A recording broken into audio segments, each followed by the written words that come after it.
আম্মা জান জিজ্ঞাসা করছিলেন, ইয়া রাসূলুল্লাহ, কিয়ামতের দিন কিরকম হবে, আমরা কিভাবে আসবো? তো আম্মা জানকে আল্লাহ রসুল বলছিলেন হুফাতান ওরাতান, পায়ে হাইটা আসবে, উলঙ্গ আসবে। আম্মা জান চিৎকার দিয়া বলছে, আলা ইয়ারা বাদুনা বাদা, আমাদের একজন আরেকজনকে দেখবে না?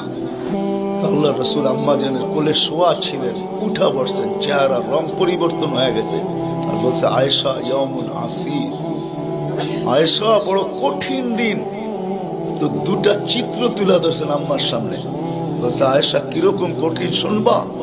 কাআন্নী আনজুরু মূসা মুতালাফফিফুন বিউমুদিল আরশ ওয়া ইয়াকুলু রাব্বি লা আসআলুকা আল-ইয়াওমা উম্মি ওয়া লা আসআলুকা আল-ইয়াওমা উখতি আসআলুকা নাফসি নাফসি নাফসি নাফসি।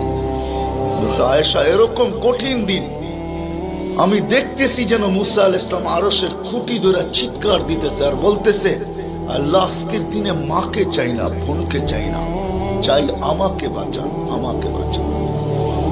কালিমুল্লাহ, যার কিতাবটা আল্লাহ নিজের হাতে লেখছে, কাতাবাত তাওরাত বিয়াদি, যার কিতাব আল্লাহ নিজের হাতে লেখা দিয়েছেন, কালিমুল্লাহ যিনি, আল্লাহর সাথে যিনি কথা বলতেন, যার উপাধি কালিমুল্লাহ, উলুল আজমি মিনার রসুল, 5 জন নবীর ভিতরে একজন যিনি, 5 জন উলুল আজমি মিনার রসুলের ভিতরে। আল্লাহ রসুল বলছে, আয়েশা আরেকটু দৃশ্য বলবো তোমাকে? তো বলছে, ইয়া রাসূলুল্লাহ বলেন।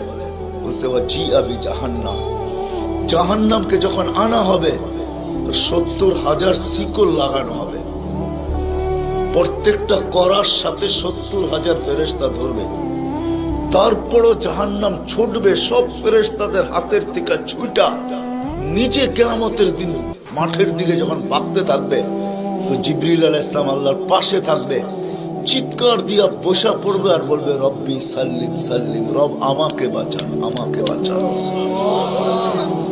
ওই দিন শুধু একজন ব্যক্তিত্ব, আপনার আমার রসূল মুহাম্মদুর রাসূলুল্লাহ সাল্লাল্লাহু আলাইহি ওয়াসাল্লাম শুধু উম্মতি উম্মতি বলে চিৎকার দিবে। আল্লাহ এটাই জবাব দিতেছেন, আনতা তাকুল উম্মতি, আমি জানি আপনি উম্মতি বলে চিৎকার দিবেন, কেন এখানে শুধু ব্যথা উম্মতের, আর কোনো ব্যথা নেই, কোনো ব্যথা নেই, শুধু ব্যথা উম্মতের ব্যথা। এমন এক ব্যথা দিলের ভিতরে ছিল, তো বলছে আপনি উম্মতি বলে চিৎকার দিবেন, আমি বলবো রহমতি রহমতি, 99 রহমত রাখা আছে, সালতো তা, ওই দিন আপনি চাবেন আমি দিব, শাফি তুসাফা, আপনি সুপারিশ করবেন আমি মঞ্জুর করব। আর এক রিওয়ায়াতে আল্লাহ বন্ধুকে সান্ত্বনা দিয়েছেন, বন্ধু আনা মালিকি ইয়াউমিদ্দিন আনতা সাহিবা ইয়াউমিদ্দিন, আমি কিয়ামতের মালিক বটে কিন্তু বাদশা কিন্তু আপনি, আমি মালিক কিন্তু বাদশা আপনি। ব্যথা ছিল, ব্যথা। সুনামগঞ্জের মানুষ আমার চেয়ে বড় বড় ওলামার আওয়াজ করছে, আমি শুধু আপনাদেরকে একটু নবীর ব্যথা শুনাইতেছি, কিরকম ব্যথা ভিতরে ছিল। চলেন, যখন ব্যথাই শুনাইতেছিলাম তো আরেকটু শুনাই। প্রথম সিংহায় ফুতে সব ধ্বংস হয়ে যাবে, এটাকে নফখাতুল উলা বলে, কিয়ামত যেটাকে বলে। দ্বিতীয়টাকে নফখাতুন নুশুর বলে, দ্বিতীয় সিংহা ফুতে সব আবার জন্ম হবে, সব পয়দা হবে, কিন্তু এর আগে মৌত সবার হয়ে যাবে, মালাকুল মৌতেরও মৌত হবে, এটাও সত্য, হাদিসে আছে। আমি অতদূর টানতে চাইতেছি না। সর্বশেষ যখন মালাকুল মৌত থাকবে, তা আল্লাহ জিজ্ঞেস করবে, মাম বাকিয়া ইয়া মালাকুল মৌত, কে বাকি? তো বলবে, লা মা বাকিয়া আহাদ ইল্লা আনা ওয়া আনতাল হাইয়ুল লাযী লা তামুত। আকাশ জমিন আরশের নিচে কোথাও কোনো সৃষ্টি বাকি নাই, শুধু আমি একা বাকি আর আপনি। আল্লাহ জিজ্ঞাসা করবে, আইনা আনতা, তুমি কোথায়? তো বলবে, তাহতা আরশিক, আমি আপনার আরশের নিচে, উপরে তো না। আল্লাহ বলবে, মাদা তারাও, আরশের নিচে তাকায় দেখো তো কি দেখা যায়? তো উনি লেখা দেখবে, আজকেও আছে, ওই দিনও উনি দেখবেন, ইন্নী কাতাবতুল মৌত আলা মান তাহতা আরশি, আমার আরশের নিচে যে আছে তাকে মরতেই হবে। আল্লাযী হাই, চিরঞ্জীব, ফাহুয়া ফাওকা আরশি, সে আমার আরশের উপরে বিরাজমান। তো বলবে আল্লাহ এই লেখা আছে এখানে, তা আল্লাহ বলবে ফাতামুত আনতা, এবার তোমার পালা। ফাইন্নাকা তাহতা আরশি, তুমি আমার আরশের নিচে। ওয়া ইন্নী কাতাবতুল মাউত আলা মান তাহতা আরশি, আর আমার আরশের নিচে যে আছে তাকে মরতেই হবে। সায়ুলকি আলাইহি সাকারাতাল মাউত, আল্লাহ ওনার উপরে মৃত্যুর যাতনা ঢালবেন। আজকে যদিও উনি মৃত্যু সম্বন্ধে কিঞ্চিত ধারণাও রাখেন না, আমার বিশ্বাস উনি মৌত কি জিনিস জানেন না, এটাই তো সত্য। কি যাতনা বিষে বুঝিবে সে কিসে, কবু আসি বিষে ডংসিনি জানে। সাপের বিষ তো ওই বোঝে যাকে সাপে দংশন করছে। উনি তো নিয়ে যায় শুধু আমাদেরকে, হুকুম হয় অপারেশন সাকসেস করে না, নিয়ে যান। এমনকি প্লেনের ভিতরে উনি অপারেশন চালান, ঠিক না? মানুষ প্লেনও মরে ইদানি, আগেও মরছে। উনি নিয়ে যান, উনি মৃত্যু সম্বন্ধে কিঞ্চিত ধারণা রাখেন না। তো যখন আল্লাহর ওনার উপরে সাকরাতুল মউত, সায়ুলকি আলাইহি সাকরাতুল মউত, মৃত্যুর যাতনা আল্লাহ ঢালবেন, তো ওই দিন উনি চিৎকার দিবে, চিৎকার। কিরকম চিৎকার? বলবে বিইজ্জতিকা ওয়া জালালিক, তোর ইজ্জত আর জালালের কসম, ওয়া উলুবি মাকানিক, তোর উচ্চতার কসম মালিক। লাউ আলিমতু সাকরাতাল মউত, মৃত্যু সম্বন্ধে যদি আমার কিঞ্চিত ধারণা থাকতো, মা কাবাস্তু আরওয়াহাল মুমিনিন, কোন মুমিন মুসলমানকে আমি এত কষ্ট দিয়ে নিয়ে আসতাম, এত কষ্ট। কিন্তু বহুত ওনার হবে, উনিও মুখ থুবড়ায় পড়বেন। দ্বিতীয় নফখার আগে আল্লাহ 4 জনকে পয়দা করবেন, জিবরিল, মিকাইল, ইসরাফিল, মালাকুল মউতকে। কিন্তু পয়দা করতে দেরি, জিবরিল আলাইহিস সালাম কানতে দেরি করবেন না। 3 জন জিজ্ঞাসা করবে কান্নার কারণ, বলে ইদান ইউমার ইসরাফিল, এখনই হুকুম করা হবে ইসরাফিলকে নফখাতুন নুশুরের জন্য, আর আমাকে হুকুম করা হইবে আল্লাহর বন্ধুকে মাকামে মাহমুদে নিয়ে আসার জন্য। কিন্তু আমি আমার মৃত্যুর পরে ভুলে গেছি উনার কবর কোথায়। তো 3 জন বলবে সহজ সমাধান, ফাসআলিল আরদা, তুমি জমিনকে জিজ্ঞাসা করো। তো জিবরিল আলাইহিস সালাম জমিনকে জিজ্ঞাসা করবে আইনা কবরা হাবিবার রহমান, আল্লাহর বন্ধুর রওজা কোথায়? তো জমিন উত্তর দিবে কাদ দাক্কানি আল্লাহু দাক্কা ফানাসিত, প্রথম সিংহায় ফুতে আল্লাহ আমাকে এরকম ধুনা ধুনছে, এরকম ছানা ছানছে। ছানা বোঝেন? ধুনা বোঝেন? এরকম ধুনা ধুনছে, ফানাসিত, আমিও ভুলে গেছি কোথায় রাখছি। এটা মাঝে মাঝে আমাদের সাথেও ঘটে। টুপি যাবে খোঁজে সারা ঘরে, ঠিক না? সারা ঘর মাথায় উঠে ফেলে, হঠাৎ পকেটে হাত দিয়া দেখে টুপি আর জিব্বাটা কামড় দিয়ে বেরিয়ে চলে যায়, ঠিক না? নাহলে তো ঘরালার আবার এর মাথা খারাপ করবে, ঠিক না? আমাদেরও ঘটে, জমিনও ভুলে যাবে। ওই দিন আল্লাহ রসুলের কবর থেকে নূর বাহির হবে, নূর নূর নূর নূর, হাত্তা ইয়াসাদ আরশার রহমান, আল্লাহর আরশ পর্যন্ত পৌঁছবে। আজকে বাহির হয় না, আজকে বাহির হলে দুনিয়া দুনিয়া থাকবে না, শেষ। আজকে সুযোগ নাই, ওই দিন বাহির হয়। জিবরিল আলাইহিস সালামকে হুকুম করা হবে নিয়ে আসো মাকামে মাহমুদে, নিয়ে আস, যাবে। পরেরটা হইল সুনামগঞ্জের মানুষ বুঝার, যদি ভিতরে দিল থাকে তাহলে বুঝবেন, নাহলে বুঝবেন না। উনি যাবে, পর মারবে পর, আর বলবে তুমি হাবিব আর রহমান, আল্লাহর বন্ধু ওঠেন।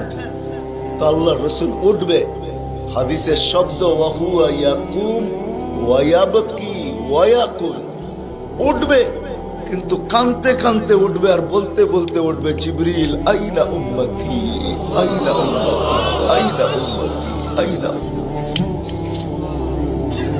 আমার উম্মত কোথায়? আওয়াসালা শাফির জাহান্নাম, আমার উম্মত কি আমাকে ফাঁকি দিয়া পুলসিরাতের কিনারে চলে গেছে? তারপরে জিবরিল তুমি আমাকে উঠাইতে আসছো? তো জিবরিল কসম খাবে বিইজ্জতিল্লাহি ওয়া জালালি, মা শাক্কাল আরদা আহাদুন ইল্লা আনতা, আপনি ব্যতীত কেউ ওঠে নাই, উম্মত কোত্থেকে উঠবে? আপনি শান্ত হন, শান্ত, সান্ত্বনা দিবে, উঠবে, মাকামে মাহমুদে যাবে। কসম খোদার, ব্যথা আমি শুনাই দিয়েছি আপনাদের, উঠবে, যাবে। কিন্তু মাকামে মাহমুদে বসবে না, শুধু ডাইন হাতটা রাইখা দিয়া দাঁড়ায় থাকবে। আল্লাহ জিজ্ঞাসা করবে, বন্ধু বসেন না? বলছে, না বসবো না। দাঁড়ায় আছেন কেন, হাত রাখছেন কেন? বলে, মালিক এই জন্য হাত রাইখা দাঁড়ায় আছি, এটা আমি মালিক। কিন্তু তাইলে বসেন না কেন? বলে, বসবো না। বলছে, কারণ কি কারণে বসবেন না? বলে, আমাকে বসায়া দিতে চান তাই না? আমি যদি বসি তো আমার উম্মতের জন্য ছুটবে কে, ভাগবে কে, কাঁদবে কে? হাউজে কাউসারে যাবে কে? উম্মতের ঠোঁটে লাগায়া পেলা পান করায়া দিবে, পানি পান করায়া দিবে কে? মিজানের পাশে দৌড়াবে? পাল্লা যদি সামনে না ঝোঁকে তাইলে দুরুদের গাঠটি নিয়া, যা আমি আপনি পড়ছি নবীর উপরে দুরুদ, ওই গাঠটি গুলাকে নিজের কাঁধে করে নিয়ে চলে আসবে। প্রত্যেকের নামেরটা ইমাম কর্তুবী রহমতুল্লাহ আলাইহি লেখছেন, কিতাব মোতালা করেন, ওই গাঠটি নিয়ে আসবে, নিজে উঠায়া নিয়ে আসবে, উঠায়া। এই জন্যই বলছে আমার উপরে দুরুদ বেশি বেশি পড়ো। ডেলি পড়ো না তো জুমার দিন পড়ো, আকসিরু আলাইহিস সালাহ ইয়াউমাল জুমা। জুমার দিন বেশি বেশি আমার উপরে দুরুদ পড়ো, তোমাদের দুরুদ গাঠটির ভিতরে রাখা থাকবে। গাঠটি কিয়ামতের দিন যদি পাল্লা না ঝুঁকে তো আমি পিঠে করে উঠায়া পাল্লায় দিয়া ঝুঁকায়া দিব, ঝুঁকায়া। আবার মিজানের পাল্লায় পুলসিরাতের ওইখানে দৌড়াবে। বলছে, কে দৌড়াবে উম্মতের জন্য? যে কিয়ামতের মাঠে ব্যথা নিয়ে উঠবে, ব্যথা, ব্যথা নিয়ে উঠবে, ব্যথা। হায় হায়, যে মৃত্যু লগ্ন ব্যথা নিয়ে গেছেন, ব্যথা। কোনো ব্যথা না, কোনো ব্যথা না, নয় ফ্যামিলির ব্যথা না, হাসান হোসাইনের ব্যথা না, আলী ফাতেমার ব্যথা না, যে হাসান হোসাইন কলিজার টুকরা ছিল, টুকরা। সুনামগঞ্জের মানুষ বুঝবেন কি বুঝবেন না জানি না, দুই ভাই আসছে আল্লাহ রসুলের কাছে, আয়েশা বলছে, নানা জান আপনি উত্তম না আমরা দুই ভাই উত্তম? সাইয়্যিদুল আউয়ালিন ওয়াল আখিরিনকে জিজ্ঞাসা করে, যার সুবাদে সমগ্র জগৎ তৈরি, যার রহমতের ছোঁয়ায় সব অস্তিত্ব পাইছে, আমিও আপনাও সমস্ত সৃষ্টি, আরে সমস্ত নবী রসুল যার রহমতের ছোঁয়ায় অস্তিত্ব পাইছে, তাকে নাতিদয় জিজ্ঞাসা করতেছে, নানা জান আপনি উত্তম না আমরা দুই ভাই? আল্লাহ রসুল সাদা সিধা জবাব দিচ্ছেন, আমি উত্তম, খায়রুল বাশার, আমি উত্তম। দুই ভাই হাসা দিছে। আল্লাহ রসুল জিজ্ঞাসা করছে, আসলা কেন? নানা জান জবাব হয় নাই। মানি আমরা দুই ভাই উত্তম। প্রমাণ? আপনার আব্বা, আমাদের আব্বাজানকে চিনেন? তো বলছে, বলো তো তোমাদের আব্বাজান কে? আলিউল মুর্তাজার পুরা মানাকে পরিচয়। আমি সিলেটও বলে আসছি, আমার বড় আফসোস লাগে, বাংলাদেশে হাজারো ওয়াজ হয় সারা বছর, কিন্তু আজ পর্যন্ত একটা ওয়াজের ব্যানার পাইলাম না যে শানে সাহাবা, শানে সিদ্দিক, শানে আবু বকর, শানে ওমর, শানে উসমান। বহুত কম ব্যানার পাই শানে রিসালাত, আল্লাহ রসুলের শান। চিনি না বিদায়, রাগ হবেন না, আজকে চিনি না বিদায়। প্রত্যন্ত অঞ্চল সুনামগঞ্জের সাথে আজকে যোগাযোগ বড় ভালো, আপনাদের হাইওয়ে বড় সুন্দর, গাড়ি বড় স্পিরিটে চলে, কিন্তু একটা দিন ছিল এখানে যোগাযোগ বড় দুর্গম ছিল। বাতিল এই সুযোগগুলোকে ব্যবহার করছে। প্রত্যন্ত অঞ্চলের মানুষ নবী জানে না কাকে বলে, রসুল চিনে না কাকে বলে। আপনারা তো শহরের মানুষ, হায় হায়, আপনাদের এই সুনামগঞ্জ পাওয়া যাবে বহুত মানুষ নবীর নামও বলতে পারবে না। রাগ হয় না, রাগ হয় না, পায়ে হাত রাখে। বিদায় বাতিল এটাকে সুযোগ হিসাবে ব্যবহার করে। নবীকে যখন চিনে না তো ভুল নবীর 2 নম্বর 22 নম্বর নবীর মালা তাদের গলায় পড়ায় দেয়।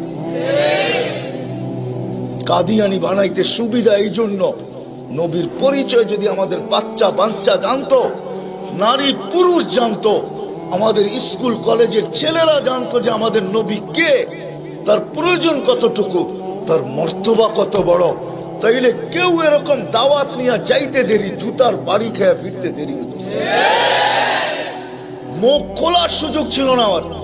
আমার বড় আফসোস লাগে, দিলে ব্যথা লাগে, ব্যথা যে বাংলাদেশে হাজারো লক্ষ ওয়াজ হয়, জানি না হুজুররা দেখছে কিনা জানি না, শানে সাহাবার কোনো ওয়াজ নাই, শানে আলী, শানে ওমর, শালিয়া, হায় হায় কথা মনে উঠছে, এই জন্য বলেই ফেলি আজকে। আলী রাদিয়াল্লাহু তাআলা আনহু বসা আল্লাহ রাসূলের কাছে, দুইজনই বসা, আর কেউ নাই। আমি আপনাদের কিতাবের হাওয়ালা দিব, কিতাব দিব।